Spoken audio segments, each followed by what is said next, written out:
The broadcast is now starting. All attendees are in listen-only mode. Hello, everybody. This is Manoj Kulwal. I am your facilitator for the session today.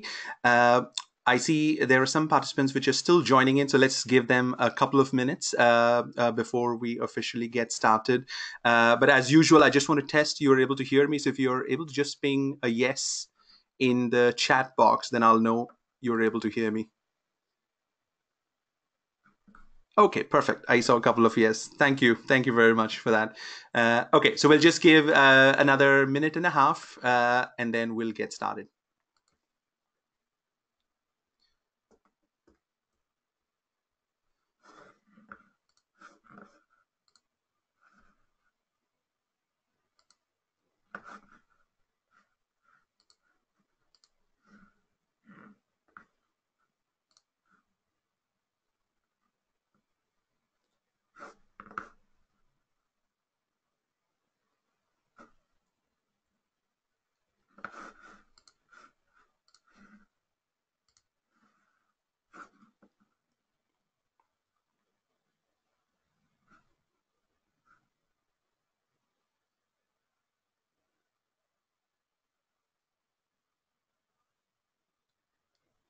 Okay, let's give it another 30 seconds and then we'll get started.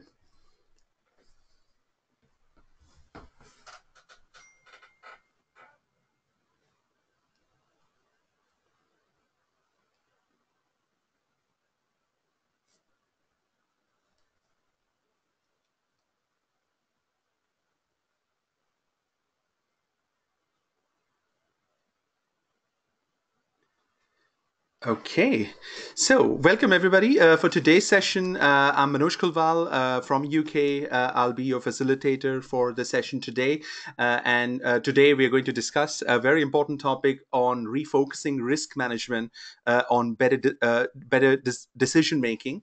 And our expert speaker joining today is Tim Leake from Canada.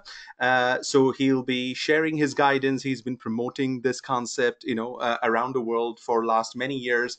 He's also a very active proponent, of this approach. On LinkedIn, and he'll share some more guidance, around this topic, and then we'll make it into a discussion where I'll be asking him questions throughout the session, and then you can also keep posting questions, and I'll ask those questions on your behalf. So, just a quick introduction for Tim, for people who may not know him. Tim is managing director and founder of Risk Oversight Solutions, based in Canada and also in Florida, in US. His focus is promoting the business case and helping organizations implement strategy and value oversight driven by the objective centric ERM approach and internal audit. He has received awards for outstanding contributions to the profession from the CPA Ontario, the IIA, the ACFE, and OSEC. His work has been recognized by the IIA, OSEG, Columbia University, Harvard, London School of Economics, and many others. He's provided risk and assurance advice and training to major corporations around the world, including UK. And I've had the good fortune of meeting face to face with Tim once when he was in UK and share some of these ideas. And I also follow him very closely on LinkedIn. And if you don't follow him on LinkedIn, just please find him so you can and follow him so you can stay aware of some of the ideas he's sharing with the risk management community globally. But before I hand over the virtual stage to Tim, let me just do a quick introduction for IOR, as some of you are new to IOR, and I also want to introduce you to a professional certification we have on operational risk, and then I'll hand over the virtual stage to Tim. So, for people who are not familiar with IOR, so IOR is the Institute of Operational Risk. It's a global member based organization, and its mission is to promote the development of the operational risk discipline. And it's run by volunteers. So there are various operational risk operational risk practitioners who get involved in helping with the various activities of the institute. And it does the promotion of the discipline by developing and sharing practical guidance with practitioners. So if you become a member, you will get access to around 10 sound practice guidance documents, which have been published by the institute on topics such as risk assessment, key risk indicators, risk culture, risk appetite, and so on. So those are a great set of guidance. If you're new to operational risk and you wanted to start with a good foundation knowledge around those topics. The institute also has developed and issues independent professional certifications. So I'll talk about that on the next slide. The institute also undertakes research on emerging topics, and then we share that with the operational risk management community globally. And we organize events like this we are doing today, where the webinar events open to the global audience, but we also have chapters globally, and then the individual chapters also organize then the face-to-face events in their respective geographies. I wanted to talk a little bit about the operational risk certification. So we call it CORM within IOR. So the CORM stands for Certificate of Operational Risk Management, where this is a certification for organizations to basically develop a basic common level of understanding across different stakeholders. So you may have a lot of people in your second line team or your first line team who may have learned operational risk from different sources. Some may have learned on the job, some may have attended some courses, some may have attended conferences. So people may have learned operational risk from different sources, but you may want to bring them all together on a common level of understanding. And that's what this course allows you to do, is it allows you to bring people at a common level of understanding. And it's also relevant for people who are new to operational risk management discipline. So somebody may have worked in the compliance team, for 15, 20 years, and now if they're joining the group operational risk team, then this course also gives them a good foundation knowledge about the concepts of operational risk, so they can start contributing to the operational risk related activities. So the certification, it's ATHE regulated by Ofqual. It's equivalent of a level 4 QCF level 4 in UK, which is just under the graduation degree level. And in Europe, it's equivalent of EQF level 5. So the certification is issued by an external independent organization and not by the IOR. So IOR runs the program, but it's issued by Ofqual, which then issues all the certification and degrees in the UK. The study method is self-learning, so there are no training courses for you to attend. Once you register for the certifications, you study on your own, and the content requires about 130 to 150 hours of study. And on the right-hand side is where you have the 9 topics. So those are the 9 chapters, which you will get in the workbook, where you can self-study. And the workbook consists of both the theory, but as well also some of the practical exercises. So in the risk appetite chapter, you may have to then go and talk to relevant stakeholders in your organization to try and understand how your organization has implemented the concept of risk appetite. So there are also those sort of practical exercises involved. So it's not just theory, and there are case studies also included of significant loss incidents which have happened in the industry over the last 10, 15 years. The fee is 550 plus VAT if you're based in UK, and that includes the workbook and the exam fee. And you also get a 1-year IOR associate membership if you're not already an IOR member. And once you've done the study, you can then appear for an exam online. So you don't have to go to a specific location. You can do it from your computer. You just have to make sure that the computer meets some minimum specifications. And there are 50 multiple choice questions you need to answer in 75 minutes. And you need to get 60% of the questions right to earn the certification. So it can be used by individuals to learn. Individuals who are new to operational risk, they can learn about the concepts from the workbook, which has been created by 21 different practitioners have been involved in drafting that workbook. And it also allows you to demonstrate commitment and professional knowledge towards the discipline. And then we're seeing a lot of organizations using the certification to also demonstrate to their risk committee or to their regulator that the various individuals involved in different operational risk activities have also earned this independent certification, and they have a good understanding around the foundational concept of operational risk. And we have about 160 professionals now who have registered, and about 45 have already passed the exam. So it's an ongoing process now, where it's being rolled out and being accepted by various organizations, both in the UK, but also globally. So if you need more information, it's available on the IOR website. If you go into the education tab on the IOR website, that's where you can find a lot more detail and a brochure, and you can download a sample of the workbook. You can download a sample exam question paper. So there's a lot of information on the website to help you become a little bit more familiar and check whether this is something you or members from your team may benefit from. So today we have a 90-minute session, and then we'll make it into a discussion format, like I said, and feel free to post the questions throughout. So if your questions are relevant for what Tim is discussing at that point in time, then I'll try to pose the question at that point in time. If I see your question is generic, then I'll leave it for the last 20 minutes, where we can then focus on all the questions we've not been able to answer during the session. And as all the previous webinars, the slides and recordings will be available in the members area on the IOR website. So while we allow the live webinar is free for members and non-members, the slides and recordings are only available as membership benefit. So that's one of the benefit. If you're not a member, you may want to consider, because you'll also get access to the webinar recordings we've done over the last year on various key topics.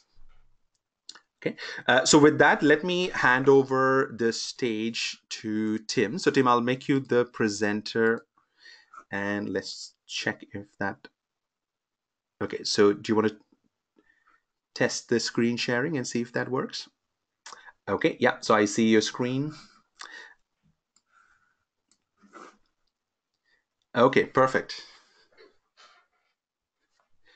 Okay. So Tim, we're not able to hear you. I don't know if you're on mute. No, you turned it over just yet. Thanks very much, Manoj.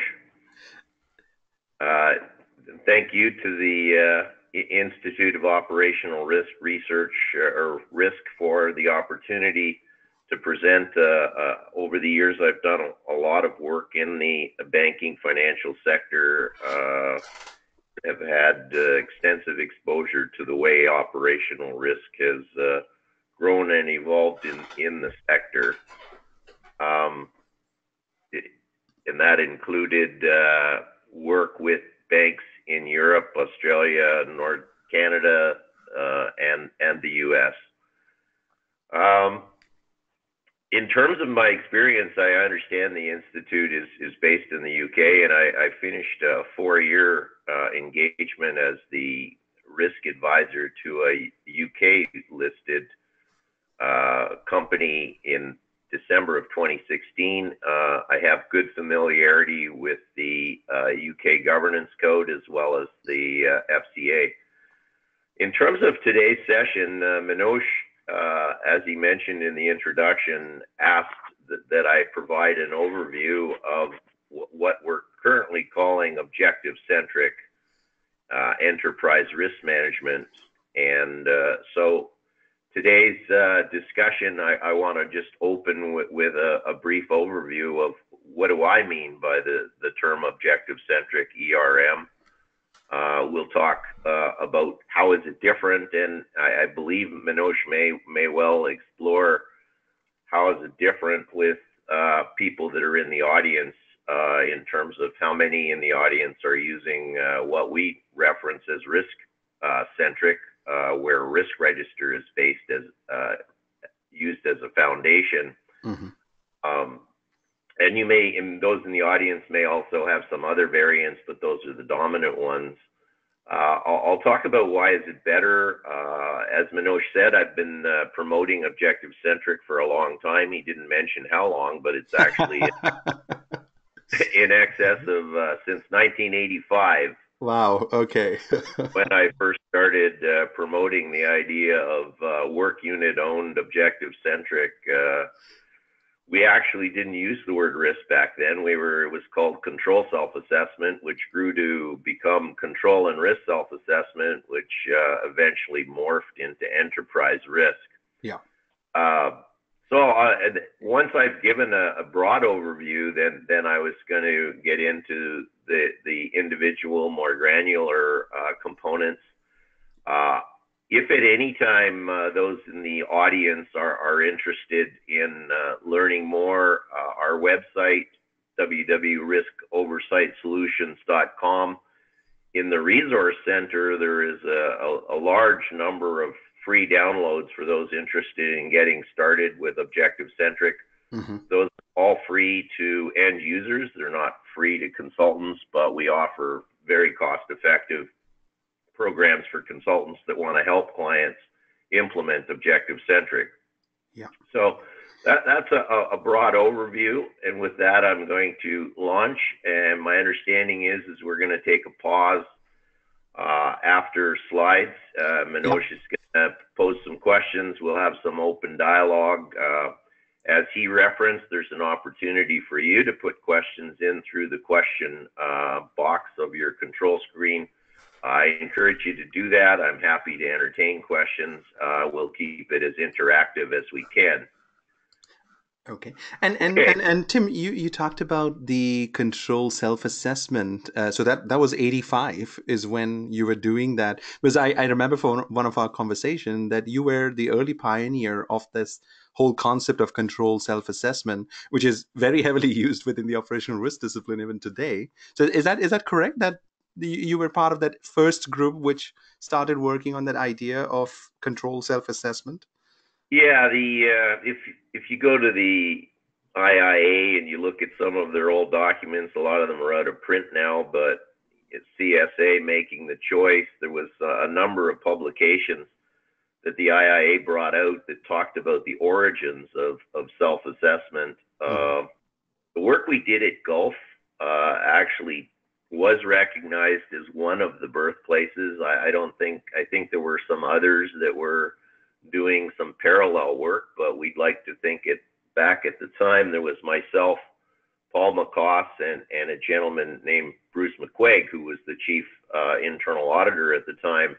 Mm-hmm. And we being the internal audit department, concluded at that time that traditional internal auditing really wasn't getting the traction and results that it really needed to. And we proposed a paradigm where the work units would self-assess important objectives and report on whether they believed the controls were adequate at the time.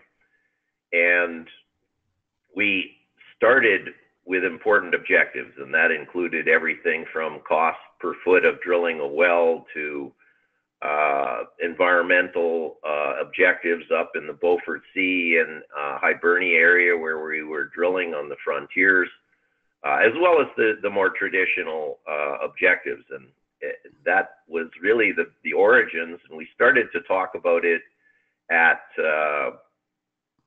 IIA conferences. We wrote some articles.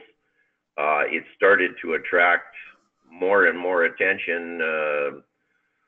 We started to get speaking invitations to speak all over the world in terms of people interested in learning about how do you get what is now referred to as the first line. At the time, that model didn't exist, the 3 lines of defense, which I dislike, but we'll get into that at another point. It's not that I dislike the idea of the 3 lines, I just don't like it being called defense.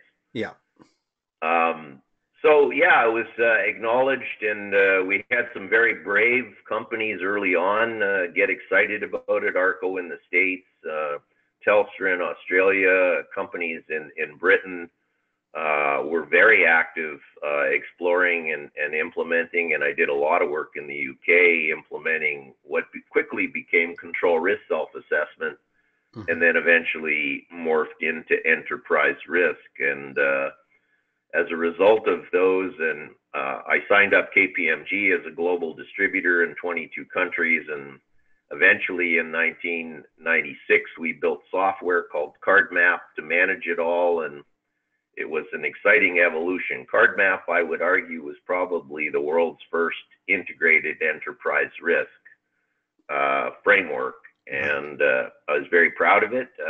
In the end, I sold my company to a company that's now owned by Thomson Reuters. So Yeah.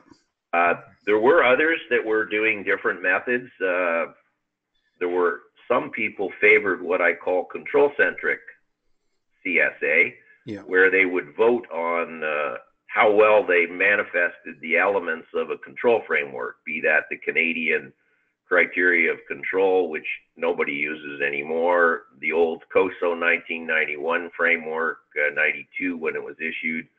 That was a voting methodology, and that was quite different. So in the early days, it was a competition between objective-centric self-assessment and control-centric.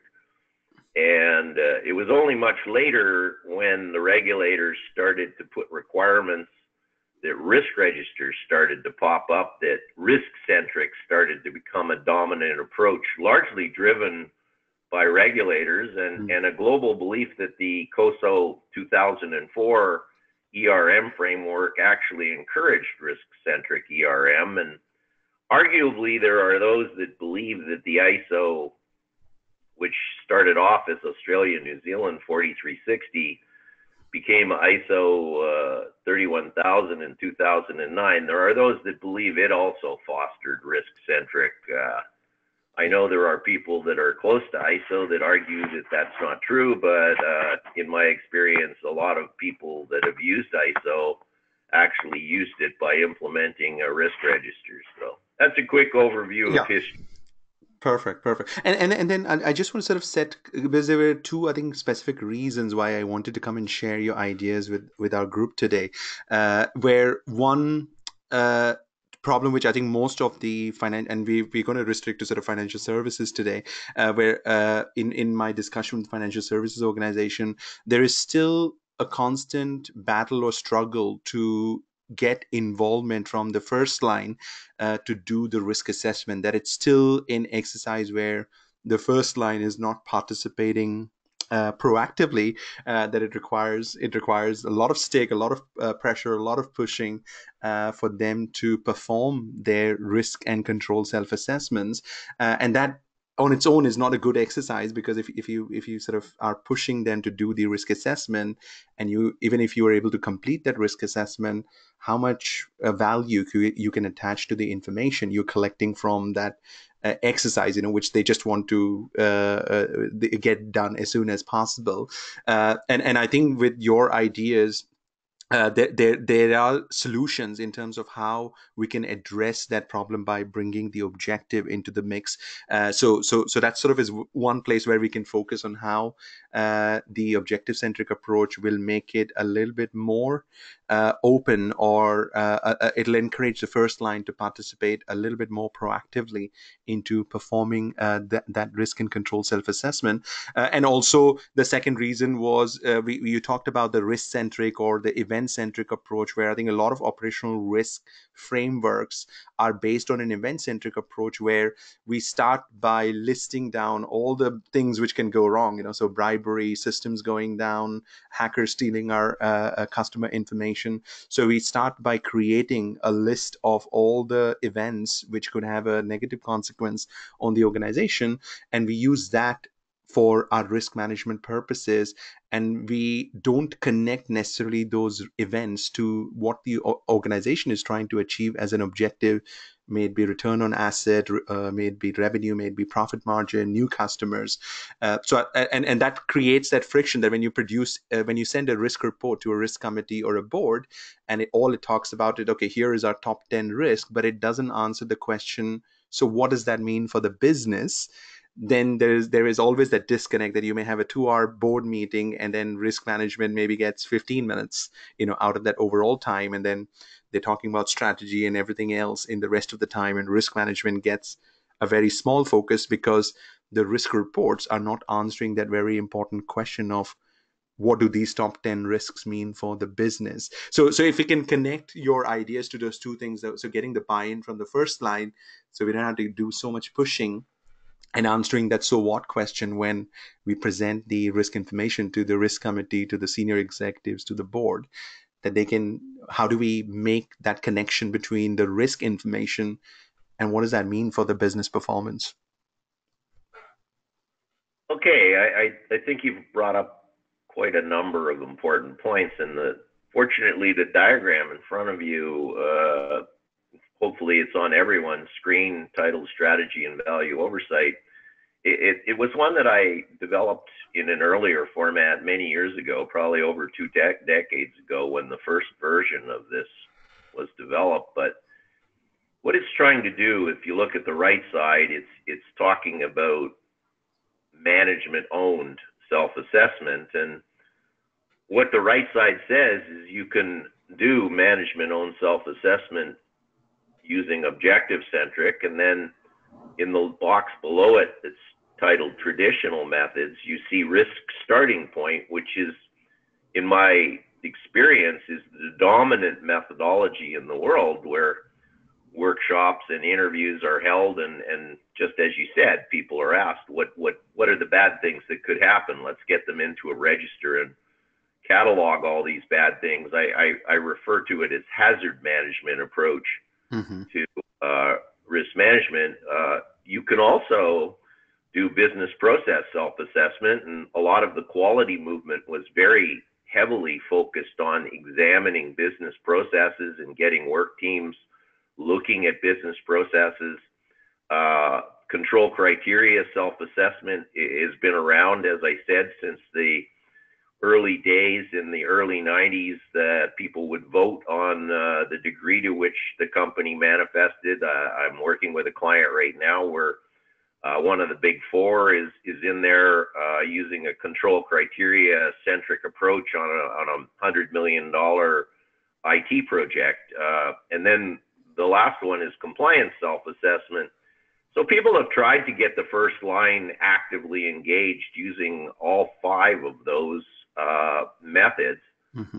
And in my experience, if you really want a strong, engaged first line, the business objective starting point is the one that's going to capture their minds and hearts, because it links to end result objectives that are considered important to the board, important to the CEO and the C-suite, and often important to people that run the business units whose performance and reward system is linked to achievement of those objectives. So unequivocally, the right side, in my opinion, using a business objective starting point is going to build the strongest first line. I would argue that efforts around the world, and unfortunately, we really don't have very good information in terms of research statistics, but it's my guess that better than 95% of the what are called enterprise risk management are risk-centric right now. So that's a huge percentage of companies that have started out using risk registers as a foundation and are risk-centric, trying to get the first line fully engaged. And I think the evidence is starting to emerge quite strongly that risk-centric has not succeeded well in building strong capability and engagement of the first line. Over on the left side, though, we see the more traditional approach where we have staff groups going in and examining the environment and writing reports and observations. And again, you can start, that work can be done using a business objective starting point. Just as equally, it can be done using a risk starting point, a process focus, a control focus, or a compliance focus.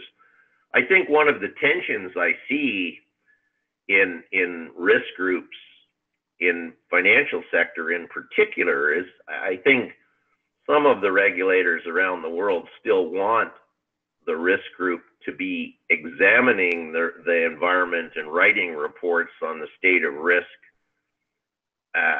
independent of the work of the work units. And I still strongly encourage my clients, get the work unit to own it and the business units to own it. get them to be the primary risk assessments, and the role of the risk group is to foster, help, coach, but also provide objective reports on the quality and reliability of the work coming out of the right side of the screen, which are different concepts. So the diagram, by the way, is available. If you like the diagram, it's a free download. It's on the homepage of our website right now. So if you click on riskoversightsolutions.com on the homepage, there's a nice PDF that you can download with our permission and use it if you like the synthesis that we've done in the diagram. The goal is to generate reliable information for the C-suite and the board on the true state of retained risk. And I'll talk more about that a little bit later, but you see right in the very center of the diagram something called risk status line, and that's the assessment approach that I'll be talking about that forms the fundamental building block of objective-centric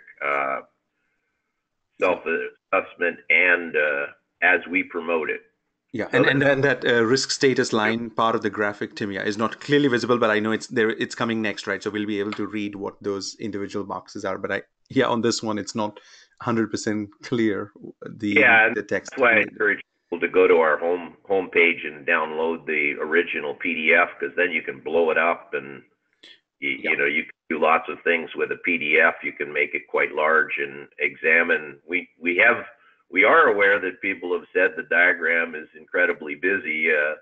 The only good news is my daughter accused me of the original one being even grainier and busier, and she actually took the initiative to create this less busy one. And so far, I haven't been able to come up with any more succinct way of getting across what I'm trying to get across without being squeezed. So, was there another dimension that you mentioned, Manoj, that I haven't addressed in my comments?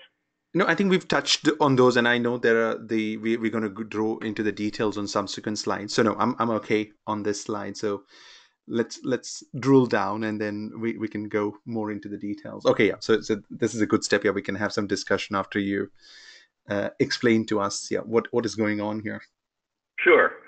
So what I have done in request, and everybody I think is aware of the old adage, I'd have written you a shorter letter if I had more time. What I've tried to do here is in one slide explain the fundamental ideas in objective-centric.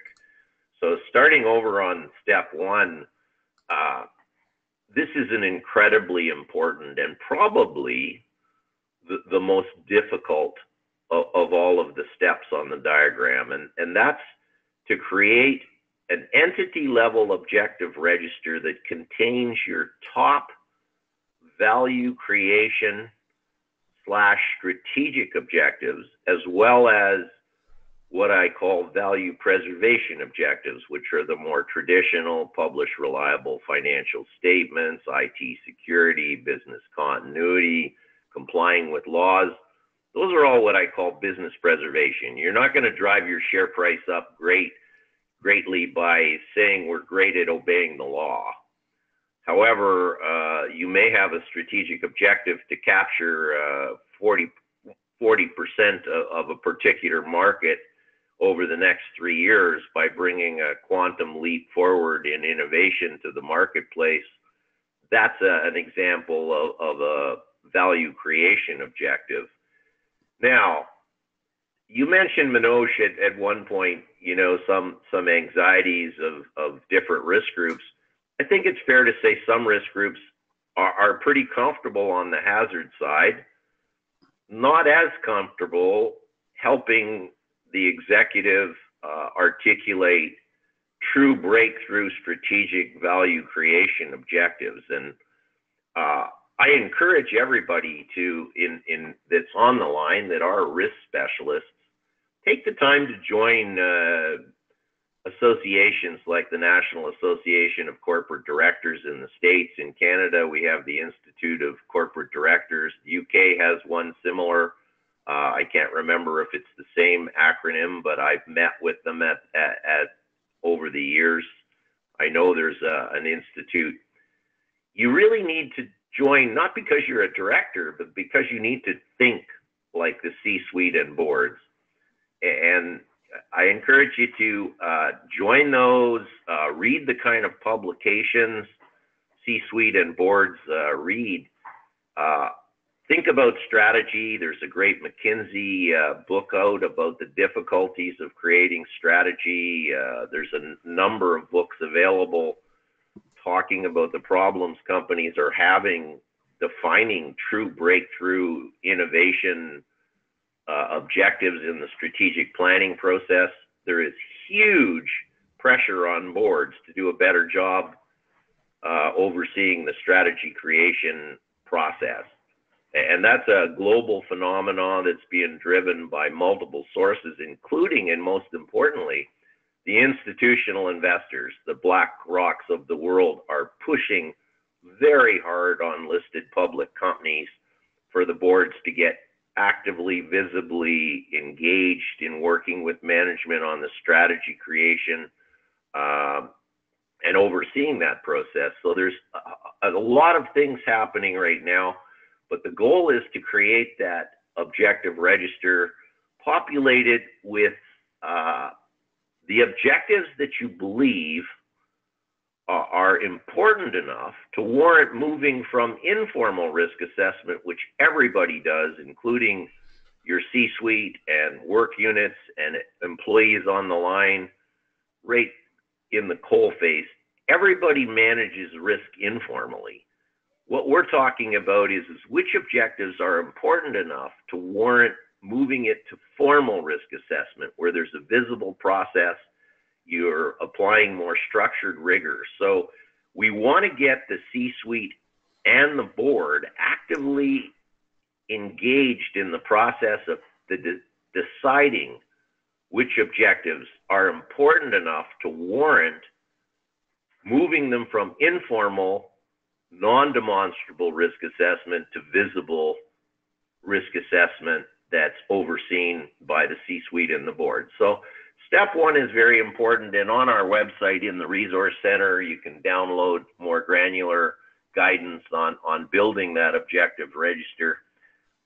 In my experience, it is the single most difficult step for risk groups to actively help management, mainly because very few people in risk groups have led and performed in C-suite roles where they've actually had to create strategies. So it's a place where if enterprise or op risk groups are going to help create an entity level objective register, frequently you need to skill up and raise your horizons in terms of being able to play. Having said that, it's an enormous opportunity to really change the image of the risk profession from a defensive role to helping the company with offense, while at the same time managing defense.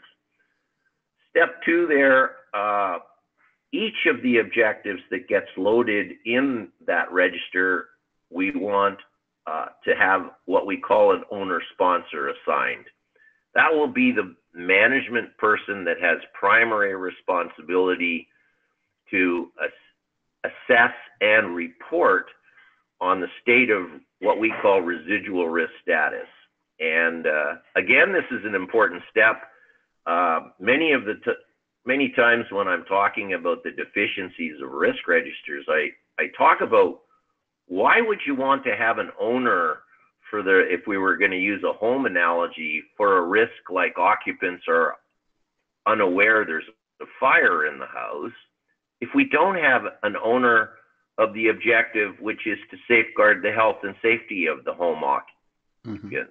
Yeah. So instead of risk owners, we encourage, make sure there's an objective owner first. If the objective owner wants to assign owners to what may be 15 or 20 important risks to a particular objective, that's fine. But we wanted objective owner sponsor first before you start getting into the weeds and assigning risk owners. I can't say it strongly enough or often enough. The notion of having a risk owner when there's no owner of an objective is just fundamentally a recipe for poor performance. Mm-hmm. So that's where that aspect, and then the next aspect, So, which is Tim, just before we go to step 3, so just to clarify, step 1, step 2. add more in step 2. Sorry. The risk assessment rigor is also quite radical. We actually indicate that an owner sponsor can do a very low level of rigor where they think about it and assign an overall composite retained risk rating. Takes them maybe 15 minutes, write a couple of paragraphs. So the objective, the objection that I don't have time, it's taken away. It's going to be very difficult for an owner sponsor of an objective that the whole company has concluded is very important to the future success of the company to argue I don't have time. So when it's only going to be 15 minutes. However, the next level up is a time-limited exercise where you generate a set of risks for the objective and put red, ambers, and greens. You move up another level and you're going to use multiple methods to generate a set of risks, and you're going to start documenting risk treatments for them.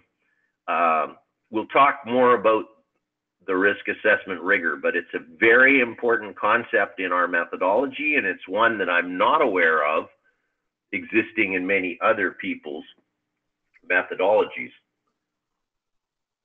The last piece in step 2 is we ask what we call the Strategy and Value Oversight Committee. And if you go to the resource center of our website, you can download a sample policy that describes the role of all the players, right from the board of directors to the CEO, and what we call the Strategy and Value Oversight Committee, the role of the risk group, the role of audit. And in step 2, we ask, do you want independent assurance on the retained risk status for this objective, yes or no? If yes, from who? And if you do want one, do you want high, medium, or low assurance from that assurance provider? So using old speak, which is the 3 lines of defense, we're asking, do you want a third line? And if so, how rigorous do you want the third line to assess and oversee lines 1 and 2? So that's a quick overview of step 2. Did you have some questions before I move to 3, Manoj? Yeah, let me ask you a couple of questions here. So this sounds very common sense, Tim, in terms of that every organization should already know what objectives it's trying to achieve. So it should not require a lot of effort to find out what the objectives of the organization are for the next 12 months or 2 years or 3 years. But you mentioned that this could be a difficult step. So you have experience in implementing that. What is the difficulty in documenting the objectives? Well, the first thing is a lot of what people call objectives are not actually end result objectives. They're things like the objective is I'm going to book a limo to get me to the airport, as opposed to I want to be in Vancouver Saturday by 3:00 Pacific time. Okay. So one of the struggles is, and I've my client base over the years is in the hundreds of plus companies I've worked with, and the number of companies where I've seen something called an objective, which is really a how-to, is staggering. So that's one of the first issues, is making sure that what are being called objectives are truly end results, and they're clearly stated and can be linked and aligned with the top mission statement of the company to the strategic objectives, and then cascaded down to clear end results all the way down at the work unit. So that's one of the stumbling blocks, is a lot of what's called objectives is not objectives at all. It's just a statement of things that are going to be done, okay, which are labeled as objectives. The second piece is, if you go and read what Larry Fink at BlackRock has been doing, and he's been the most visible face of the the very, very powerful institutional investor base, it is fair to say the institutional investors are not at all happy with the quality of the strategy value creation processes in a huge number of the companies whose shares they own. And they are actively pushing the CEOs and the C-suites of those companies to do a better job clearly articulating a long-term value creation strategy. And they're pushing hard right up to the point of asking for meetings with the board of directors and pushing those boards to do a better job pushing management to create clearer visions of what the long-term value creation strategy is all about. So there is an enormous dissatisfaction with the strategic planning value creation process in quite a large number of companies. Now, of course, there's some that are doing outstanding jobs at seeing the future and creating value. And then there's a much larger percentage that are more in the caretaker mode, I suppose, as opposed to architects of a new vision. Mm-hmm. And so that's why that step is so difficult. And quite frankly, it's also extremely difficult for risk specialists and internal auditors who haven't often thought end result focused and quite frankly haven't always, or actually more correctly, the University of Carolina in the States is the only one that does surveys each year on risk oversight practices. They have an ERM initiative at that university in the States, and that research shows that the number of companies that have risk registers and ERM processes that have actively participated in strategic planning is actually very small. Right. So that tells me that a large number of ERM initiatives that have been risk-centric really haven't been invited into that strategy setting process in a material way. And I think that's indicative of the problem the profession faces is, can you bring an ERM process to your company that looks good enough that they want you as a key player to help in the long-term value creation strategy process? Right. And that's where sort of I see that divide, Tim, because in some organizations, the board and the senior executive may just see the risk management team as a way to comply with the rules and regulations, and they may not necessarily want them involved in the future of the company, in the strategy discussion of the company. And in those sort of organizations, it'll be difficult to bring the objective-centric approach because they just won't open the doors for the risk team members to do this exercise, and they'll probably stay in that compliance or event-centric way of doing things. So that, from your experience, is that correct in assuming that it requires the board and the senior executive to realize there is value in this, right? Rather than the risk team trying to sell this idea, when the board and the senior executives may just see the risk team as, okay, you guys make sure we comply with the rules and regulations and don't bother about anything more than that. Well, I think you've hit on a very important point, and that's that I believe, and that would be great to do a lot more research, I believe that a vast majority of ERM frameworks in the world were created as a response to pressure to have one, not because the CEO and the board thought it was going to add value. Mm-hmm. So to the extent that a large percentage of what is called ERM, and in particular risk registers, are a response, and I actually have to lay some blame at the feet of the UK in this.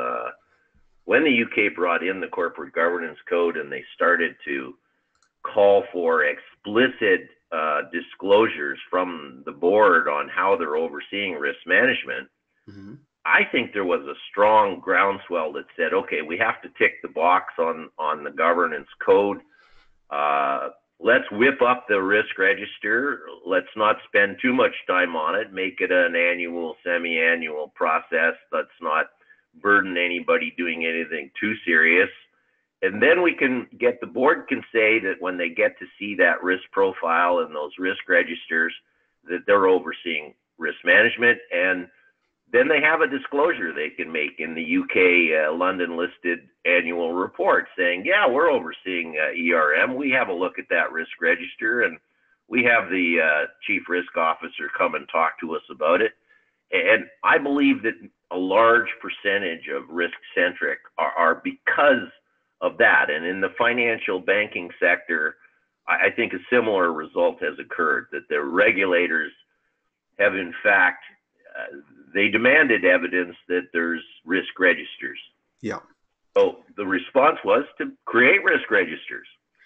So as the biggest ones started first, and then even the smaller ones, I deal with some small financials, even they feel pressure to have their risk register because they think the regulator wants them to have it. I've gone and met with the FRC in the UK. I've spent time sending papers to the FCA. I've talked in Canada to OSFI. I think regulators share a large amount of blame for ineffective enterprise risk by actually actively fostering risk registers. Yeah. In my mind, is really a suboptimal approach that doesn't get the true ownership and improvement in strategic decision making that you really need to do. Right. Okay. So then one criteria for implementing this is in organizations where the board and the senior executives, they really see risk management as a tool to run the business rather than just a compliance tool. And we sort of see some of that, Tim, recently within the challenger banks, that we have many small banks who've been introduced in the market to give a little bit competition to the top four banks. And that's where I've seen signs where they are using risk management as a strategic tool or as a competitive advantage. So in those organizations, you see some of this happening. But I agree with you that the majority of the organizations, they've gone with that regulatory approach where the Basel definition of operational risk doesn't even refer to the term objective, when all the risk definitions in standards like COSO, ISO, OSEC, they at least refer to the objectives in the risk definition. But in the operational risk definition, the word objective was completely missing. So it started with that exercise. Okay, let's list down all the things which can go wrong, and then to extend this conversation or to apply it an example. So just on step one, so you're saying value creation objective. So an example of a value creation objective, maybe we need to increase our new customer numbers by 20% over the next 12 months. So that would be an example of a value creation objective.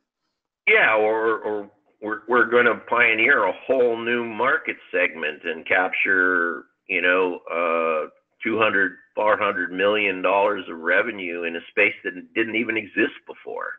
Right.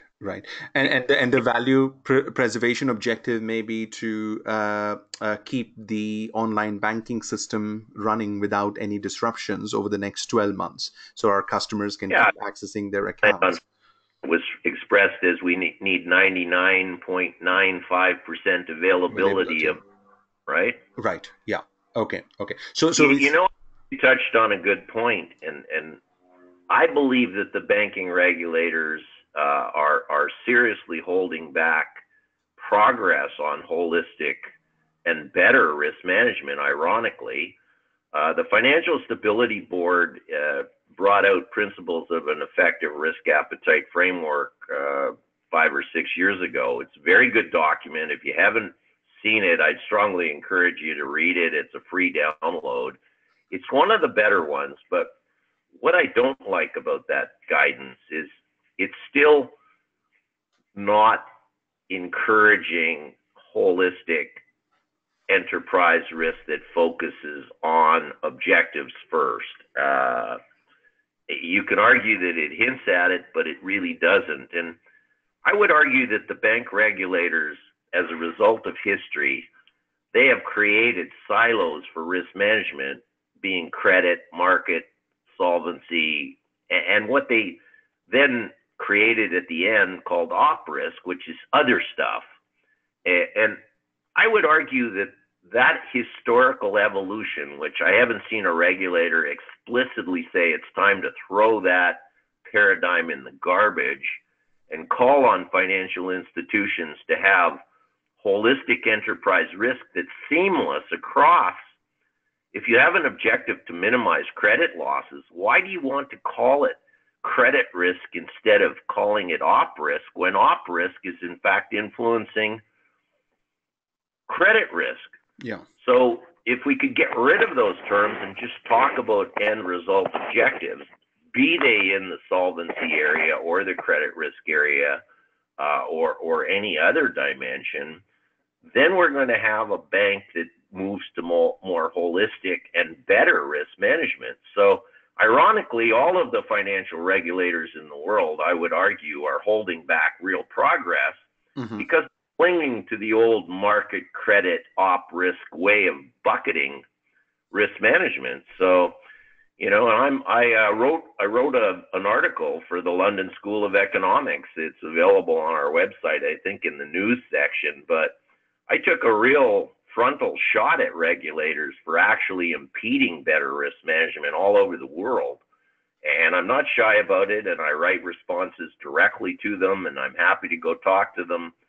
I'm hoping to see a lot of improvement in that area over the next few years. Yeah. Okay. So step three of the process is to confirm those steps with the C-suite and the board, so that we want the C-suite and the board saying, well, wait a minute, we have another really important objective that needs to go in there. And we want the board to say, well, I'm not seeing anything about X, Y, Z. And the board should be actively saying, I want some assurance you're looking after that, and I want some visible process. So we want to see active engagement of the C-suite and the board in deciding what's in that objective register, but also what level of rigor is going to be applied to it, and whether there's going to be independent assurance, and if so, from whom. Step 4 is just grind it out and get those assessments done on the objectives that have been included in the objective register at the level of rigor that's been defined by the Strategy and Value Oversight Committee with the blessing of the board. And then you're in a position to create consolidated real-time reports for the C-suite and the board on the state of retained risk related to your top value creation and preservation objectives. So that's it in a nutshell. That's the process. The process is pretty straightforward. Yeah. And if we didn't have this 3 line of defense sort of way of looking at the work, then who is doing this step? So step 1, because the management is defining the objectives, so are they the one who are then populating that objective register once they define the strategy, saying, okay, this is what we want to do over the next 12 months, over the next 3 years, then that information would come from the management team, right? Yeah, and this can be done at multiple levels. I'm working with a client on a $100 million software project, and they consider it so important to the long-term success that there's a separate objective register for that project. Right. So you can create these objective registers at the group level of a company that has subsidiaries in 50 countries. Yeah. You can create an objective register in those important subsidiaries. Yeah. And you can cascade it down. The goal is you create objectives and you enlist formal risk management over objectives deemed important enough to warrant the additional cost of the structured rigor that comes with different levels of formal risk assessment. Yeah. Okay. So moving on. This was the diagram I think you mentioned earlier that's difficult to read in the third slide. I just want to touch on, as a way of context, a lot of our methodology is heavily influenced by Australia, New Zealand 4360 and its sequel ISO 31000, both in terms of 2009 version of ISO 31000 as well as the new 2018. So a lot of our terminology comes out of Guide 73, which is the ISO terminology taxonomy. You see the words internal, external context. That's right out of ISO. The new COSO 2017 ERM framework embraced those words to a much greater extent than the old 2004 did. The first box, though, is important. We want important end result objectives. We don't want how-tos framed and called objectives. So very important that it be an end result. We then, in the next box, we differ a little bit in that we use the term threats to achievement / risks. As an author, and I've written a lot over the years, I don't like using slashes. It looks like I'm confused. But in this case, I consciously said I want the words threats to achievement there in addition to the word risk, because I want always people to say threats to the achievement of what? And the what is the end result objective. And that's the linkage that I think a lot of risk registers don't make. And they also are technically invalid in the sense that they take one risk out of what may be 15 risks, plug it into a risk register, and then they say, and by the way, this links to this objective.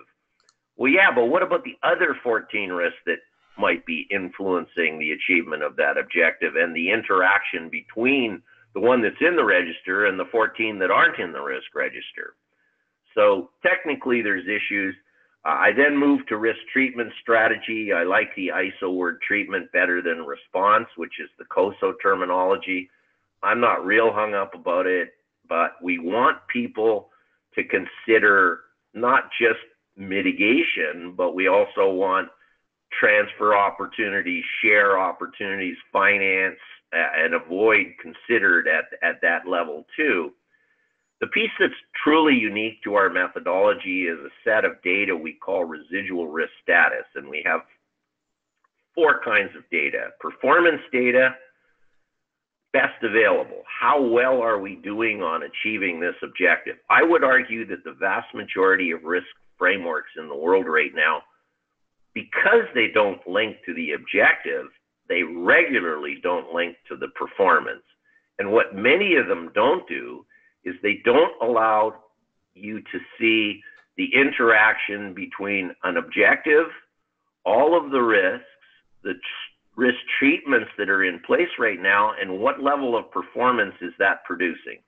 And that is an absolutely important, you want that relationship crystal clear so that people get, when we change our risk treatment strategy, if performance improves, it means we were probably right, that was a good change. I would argue that many changes in risk treatment strategy, there's no validation whether it was in fact right or just a bad guess. And so the link to performance is critical. We also want to capture situations where we found a risk, there was either no risk treatment strategy or it had flaws. We write that up as a concern. It starts off life as a concern unrated, which must be then turned to either a concern acceptable or concern unacceptable. We also want to talk about impediments, things in the way of the owner sponsor modifying the risk treatment strategy that are outside of his or her control. And we also want to talk about impact, not the impact of a single risk, but the impact of not achieving the objective. And then we have the decision. Are we okay with that residual risk status? Yes or no? And we encourage the use of a composite residual risk rating, which ranges from 0 to 10. 0 being the owner sponsor believes the current residual risk status is within the organization's appetite and tolerance, and ranging up to a 10, which says the current residual risk status is so bad and so severe, it's capable of taking the entire entity down. This is the Arthur Andersen scenario. The other situations in history that retained risk status was so severe, the 2008 financial crises, where whole liquidity and existence of major financial institutions was on the line. So we want a composite residual risk, and then we don't stop there. Even if you believe that risk status is okay, We then ask a second question, which is unique to our methodology. Is that the lowest cost combination of risk treatment strategy that would still give you a level of acceptable retained risk? So that's the methodology. Any questions on that, Manoj? Yeah, and the more I hear, Tim, about these ideas, the more I'm thinking that this is just a tool for managing a business, right? It's nothing to do with management of risk. It's just how you should be managing your business. That I maybe risk team trying to push this to the business is probably a wrong way of looking at it. That maybe somebody from the senior executive team or board needs to say, okay, this is how we are going to run our business, our organization, by considering all the relevant risks. That's it. Sort of is what is coming out for me all the time. That it'll be very difficult if the organization doesn't run the business by looking at risk. Then the risk team will find it very difficult to sell. Okay, this is how you should run your business now. Well, I think there's a good argument that the risk group should report to the chief strategy officer. It's just trying to elevate the whole profession from hazard management to achieving objectives operating within tolerance. Unfortunately, the strategy officers, they don't think the value preservation stuff is their domain. Yeah. So a little bit of an issue there. So one of the problems is where, the argument is if the chief risk officer reports to the CEO, that's utopia. Getting the CEO to believe the chief risk officer can actually help with the value creation objectives set, that's a real accomplishment. And that's where I think the future opportunity of the profession is can the profession raise its game to convince CEOs all over the world that the CRO and his or her team can actually really help drive the successful achievement of important long-term value creation, as well as the more pedestrian and traditional value preservation objectives. Yeah, because I can only see two ways that either the board and the senior executives, they sort of adopt this approach because we live in this uncertain world, and you have to manage the uncertainties if you want to be successful as a business. So you take this approach. It comes from the board and senior executives, and then it becomes easier for the risk team because that's what everybody has accepted now in the organization. Or somebody from the risk team, sort of gets promoted and becomes a CEO or gets into the board, and then they can influence. From there. That those are the two ways I see we will move from that risk-centric view, compliance-centric view of risk management to the objective-centric view. Yeah, and it's exciting to me because I'm working live with clients, and I really get excited when I see the C-suite and senior executives engage. And right now, the set of responses I've gotten over the last couple of months, it's, when they say things like, why weren't we doing this before? This makes so much sense. Yeah. And, unfortunately, the harsh truth is you weren't doing it before because the company brought in risk registers and pigeonholed ERM as the creation and maintenance of a risk register. Yeah.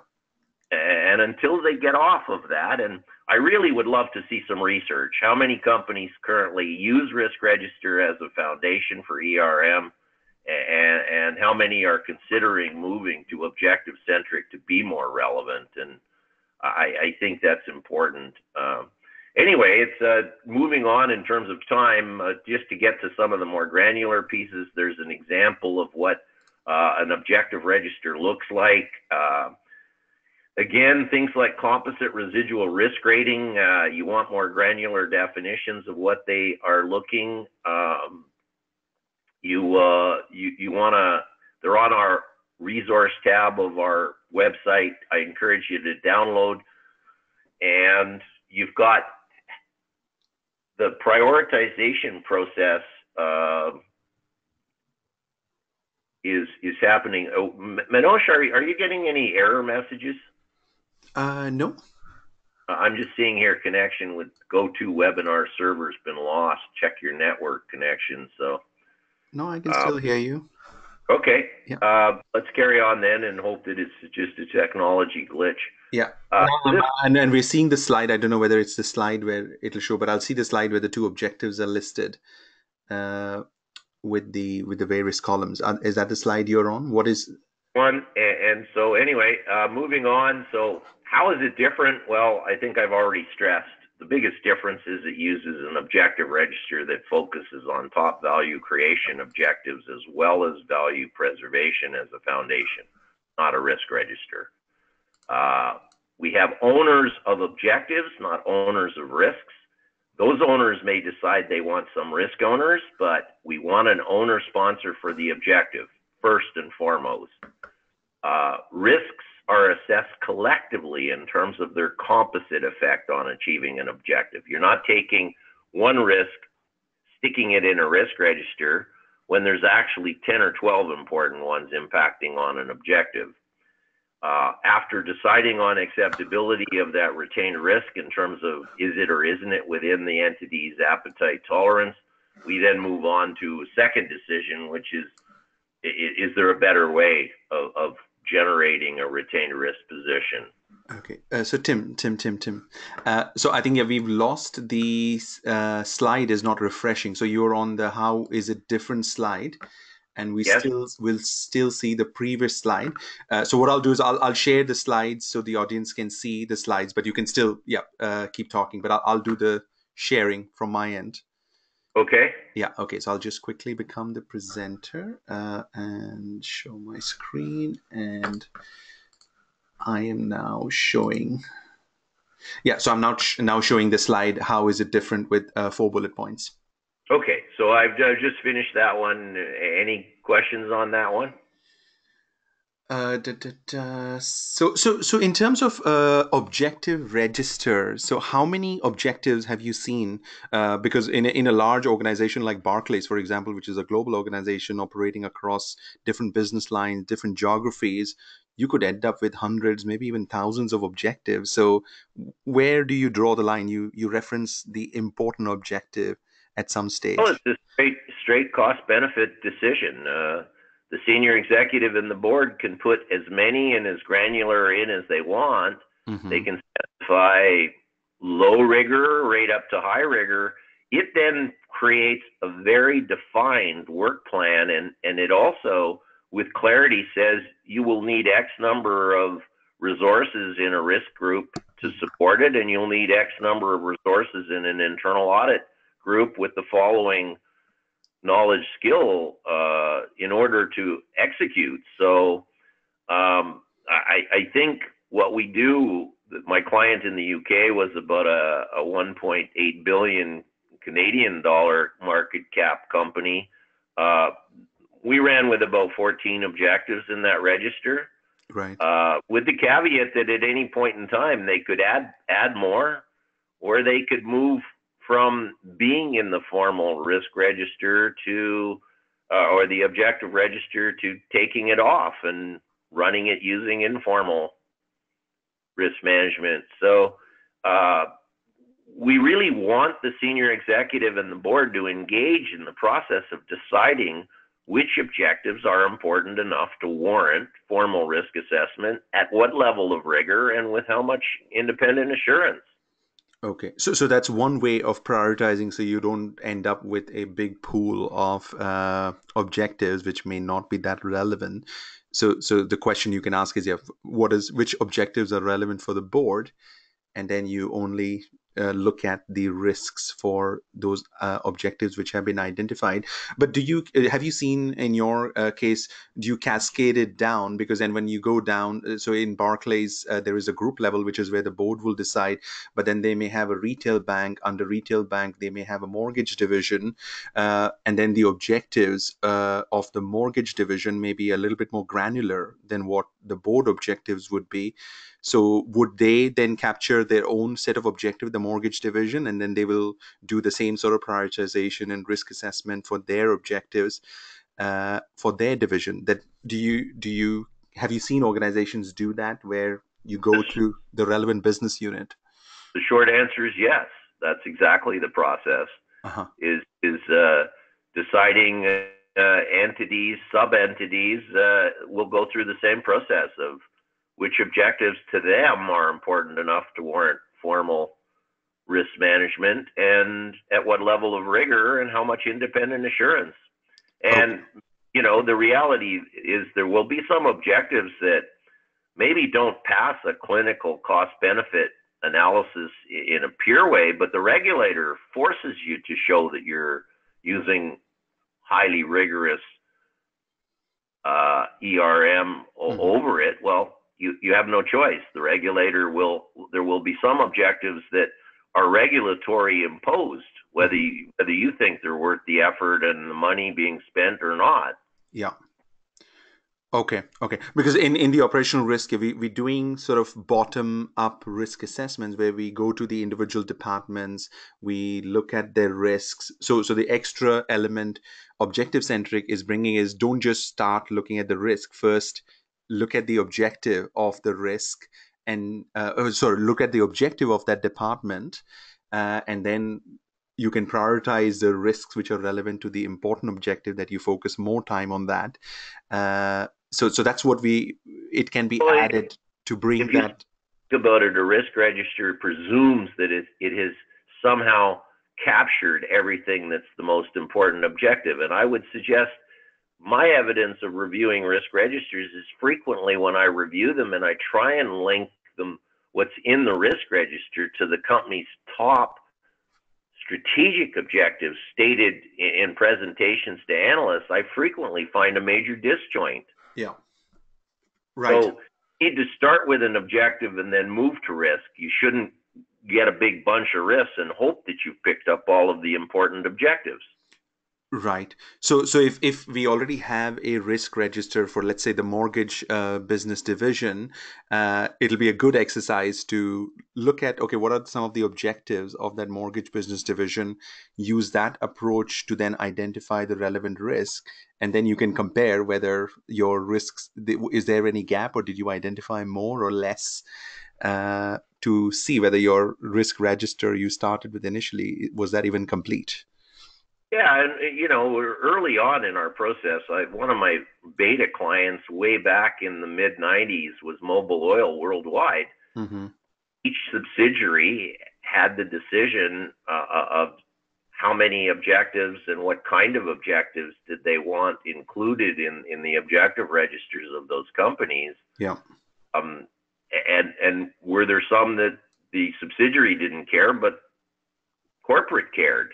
Yeah. So, that it's a very important process, that negotiation and discussion about what is truly the most important objectives to the long-term success of the company. Mm-hmm. Time-wise, we should maybe move to why is it better. We're down to 15 minutes.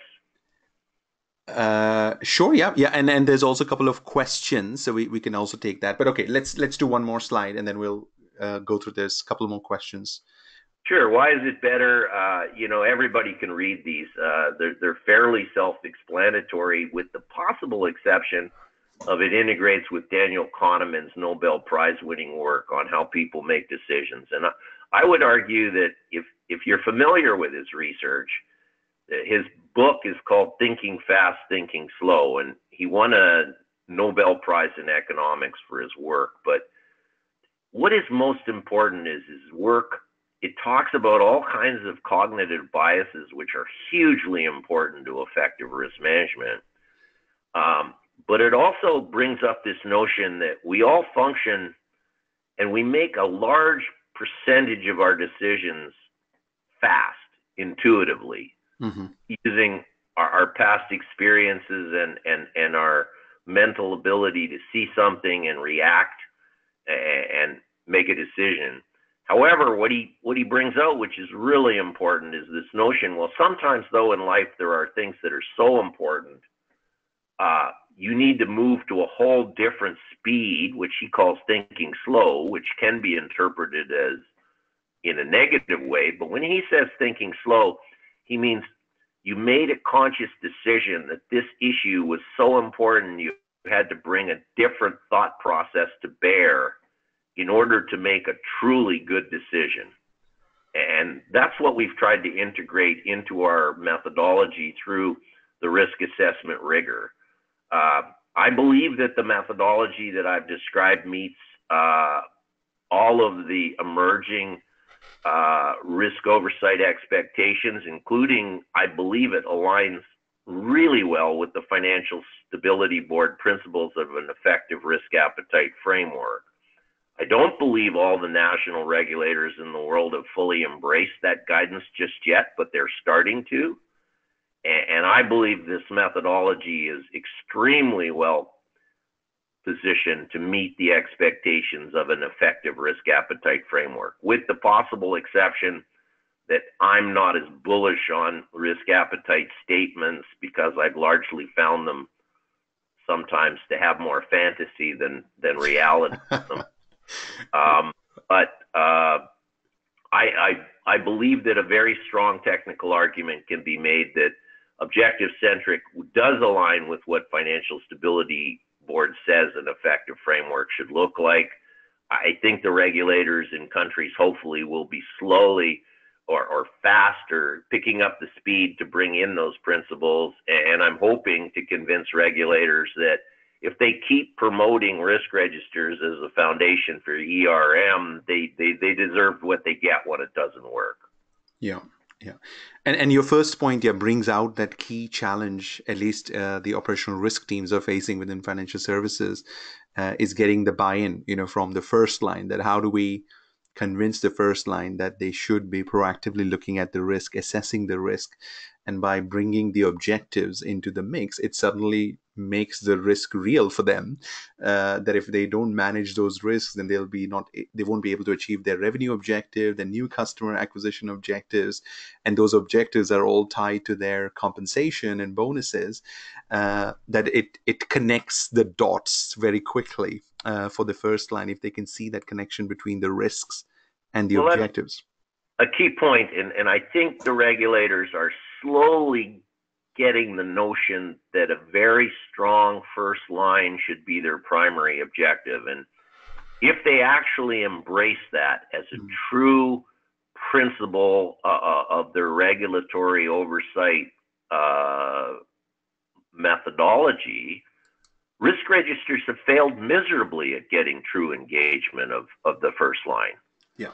So as soon as the regulators start to understand, they need to promote and foster and maybe even force companies to use methodologies that produce really strong, active engagement of the first line. I think we will see a quantum shift in regulatory expectations if they're prepared to acknowledge that a strong first line trumps building massive second and third lines. Agree.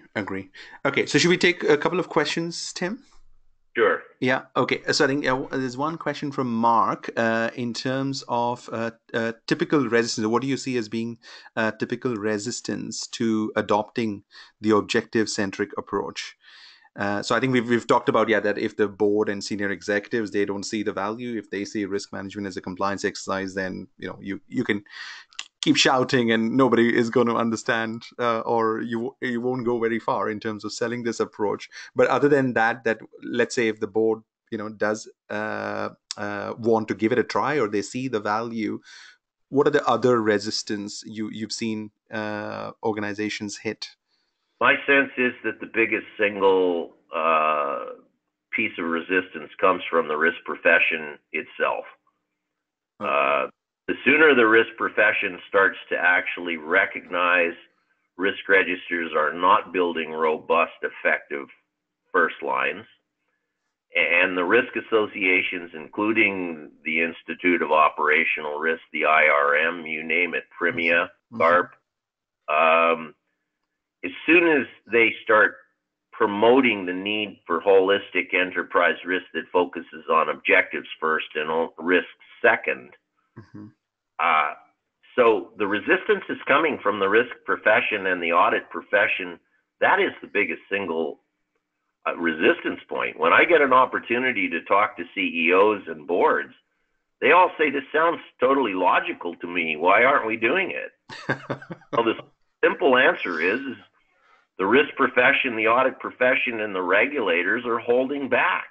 Yeah. And my newest article on the OSEG Project Risk Leader website, it identifies 5 forces that are dragging back progress, and risk associations are one of them. The IIA is one of them. COSO is one of them. Regulators are one of them. And all of the consulting firms that have installed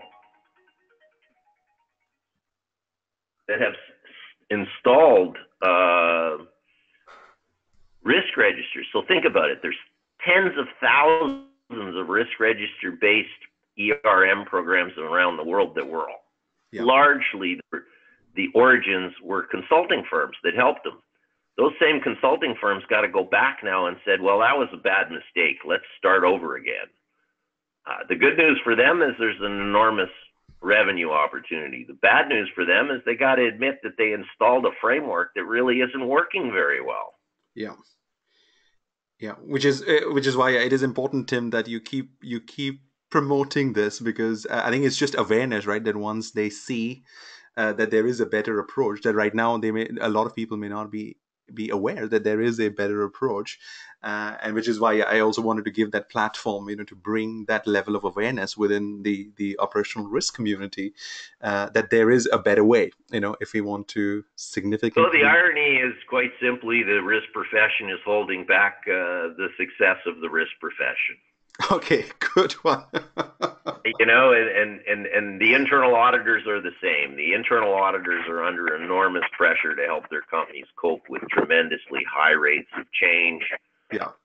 Get out of the business of just being seen as compliance testers. Huge opportunity for both the second and the third line. We call it 5 lines of assurance.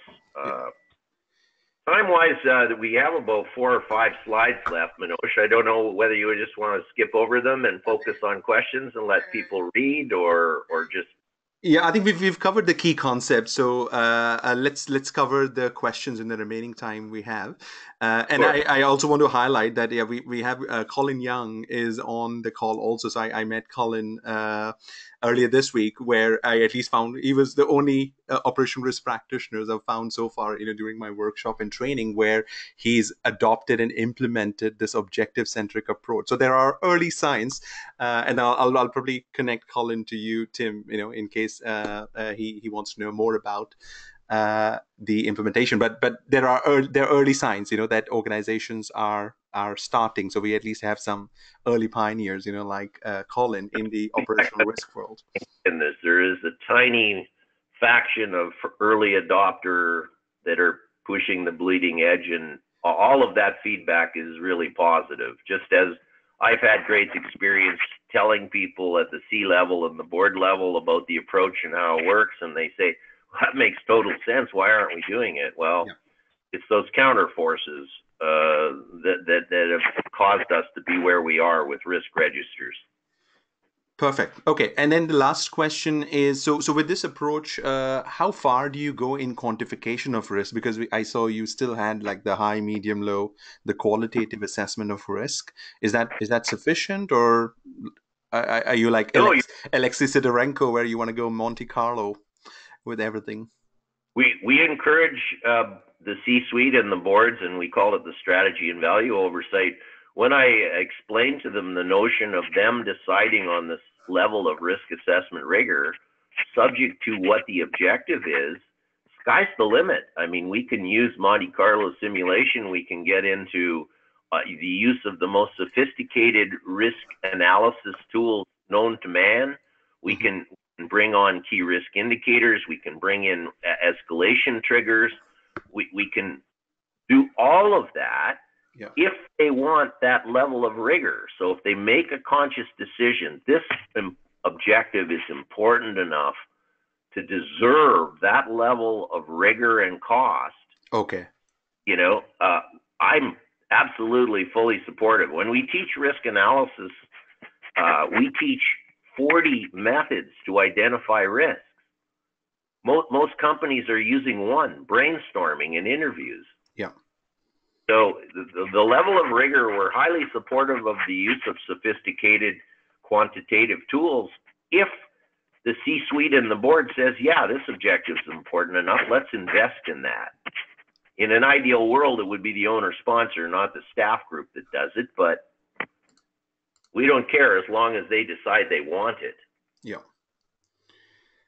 Okay, perfect. And then Stephen also made a comment, Tim. So you are on the right path. So please keep speaking up. So you are the key proponent, and then we're there supporting you on spreading this message behind. So tell us to feel free to license our methodology. That will help. Absolutely. Okay, so I've just taken the control, so I think we can close the session. There's no more questions here. So I'll just quickly talk about, the next webinar we have is on the 3rd of September, where we're going to bring in Martin Davis, who's going to be joining us from Singapore, and talking about operational risk appetite framework. So that's another key topic. A lot of organizations are in the process of implementing that. We're still in very early days within the financial services space. So we'll do a webinar on the topic on 3rd of September, and then on 27th September there'll also be a 3-hour workshop, where we'll do a little bit more hands-on and more discussion around the operational risk appetite topic. So that'll be for people who can come to London, but webinar, of course, is open to the global audience. So the workshop is on 27th of September, and I'll be sort of facilitating that workshop. And then hopefully we can have a good discussion with the various practitioners who are going to come to that workshop. So feel free to go on the IOR website and register for those two next set of events. And with that, I think we've run out of time. So thank you very much, Tim, again, for coming and sharing this guidance. I think it's a very important piece or very important step towards significantly increasing the value risk management can bring to the organization.